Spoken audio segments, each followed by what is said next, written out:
حضور سوال میرا یہ ہے کہ لجنہ کی تعلیم و تربیت میں مربی اپنا کس طرح کردار ادا کر سکتا ہے؟ یہ پہلے بتا دیں مجھے کہ آپ نے مردوں کی تعلیم و تربیت میں کیا کردار ادا کیا ہے؟ کتنے فیصد مرد ہیں مجھے بتائیں کہ کتنے فیصد مرد ہیں جو ان کو آپ نے باجماعت نماز کا عادی بنا لیا؟ کتنے فیصد مرد ہیں جو اگر مجبوری کی وجہ سے باجماعت ادا نہیں کر سکتے نماز تو ان کو مسجدوں میں لے آئے جو فرائض میں شامل ہے؟ کتنے فیصد مرد ہیں جن کو آپ نے قرآن کریم کی تلاوت کرنے کی طرف مائل کر لیا یا اس کا ترجمہ پڑھنے کی طرف مائل کر دیا؟ کتنے فیصد مرد ہیں جن کو آپ نے یہ تربیت کی کہ اپنے گھریلو معاملات جو ہیں ان کو آسان طریقے پر ادا کرو، عاشرون بالمعروف پہ عمل کرو؟ بہت سارے جھگڑے آتے ہیں، کینیڈا میں بھی آتے ہیں، اور یہ جھگڑوں کی تعداد اب بڑھتی چلی جا رہی ہے۔ کیوں؟ اس لیے کہ مردوں کی تربیت نہیں۔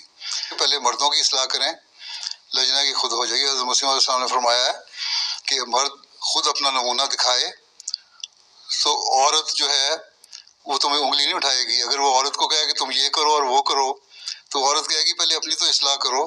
تمہارے اپنے اخلاق تو یہ ہیں کہ تم نماز نہیں پڑھتے، تمہارے اپنے اخلاق یہ ہیں کہ تمہاری زبان گندی ہے، گھر میں گالم گلوچ ہو رہی ہے، تمہارے اپنے اخلاق یہ ہیں کہ بچوں پہ تمہاری زبان کا اور تمہارے اخلاق کا، تمہاری حرکتوں کا اثر پڑ رہا ہے۔ تم بیٹھے سارا دن تو ٹی وی پہ یا انٹرنیٹ پہ بیٹھے پروگرام ایسے دیکھتے رہتے ہو جو بچے گزرتے آتے جاتے بھی دیکھتے ہیں تو ان کو لگتا ہے کہ یہ جائز ہے، شاید اسی سے پھر بچوں کے اخلاق خراب ہو رہے ہیں۔ تو حضرت مسلم نے فرمایا کہ پہلے خود کرو تاکہ عورت کو تمہارے پہ انگلی اٹھانے کی ضرورت نہ پڑے۔ اس سبق کو پہلے یاد کریں، پھر لجنہ کی اصلاح بھی ہو جائے گی۔ ہاں اب جب یہ کر لیں تو پھر لجنہ کے ساتھ کوآرڈینیٹڈ پروگرام ہونا چاہیے۔ لجنہ کی تنظیم اس لیے بنائی گئی تھی نا، حضرت مسلم معود رضی اللہ عنہ نے جو 3 تنظیمیں بنائی تھیں، انصار اللہ، خدام الانبیاء، لجنہ، اس کو 3 پہیے نہیں بنایا تھا، انہوں نے کہا تھا چوتھا پہیہ جماعت احمدیہ ہے۔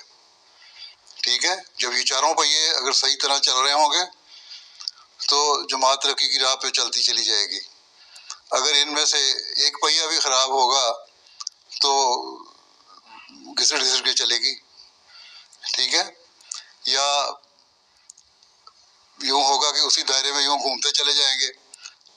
بالکل اگر بیٹھ جائے بھیا تو پھر آگے نہیں چلتا، وہ پھر وہ گھومنا شروع ہو جاتا ہے، وہ ایک مرکز بن جاتا ہے محور، اس کے اندر پھر گھومتا رہتا ہے، وہ باہر نکلتا ہی نہیں اس سے، پھر وہ ترقی کی طرف جائے گا ہی نہیں آگے، وہ اپنے اسی دائرے میں رہے گا۔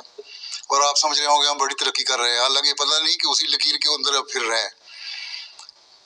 جس طرح فونوگراف کی ریکارڈنگ ہے یا ڈسک کی ریکارڈنگ ہے، اس کے اندر سوئی گھوم رہی ہے، وہ گھومتی گھومتی اسی کے اندر رہے گی، اس سے باہر نہیں نکلے گی۔ تو یہ چیزیں آپ کو دیکھنی ہوں گی کہ چاروں پہیوں کو آپ نے کس طرح اصلاح کرنی ہے۔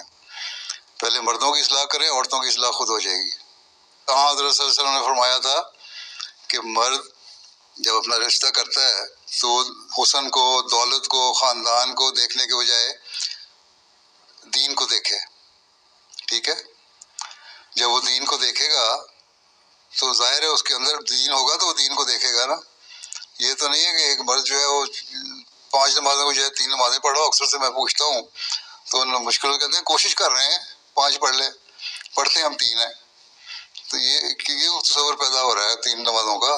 اللہ تعالیٰ نے تو کہیں نہیں معاف فرمایا۔ انہوں نے فرمایا تھا کہ جس دین میں عبادت نہیں وہ دین نہیں۔ یہ چیزیں پہلے پیدا کریں، نمونہ بنیں آپ خود، آپ کے اچھے اخلاق ہوں، آپ کی عبادت کا معیار ہو، مرد اچھے ہوں گے تو عورتیں خود بخود اچھی ہو جائیں گی۔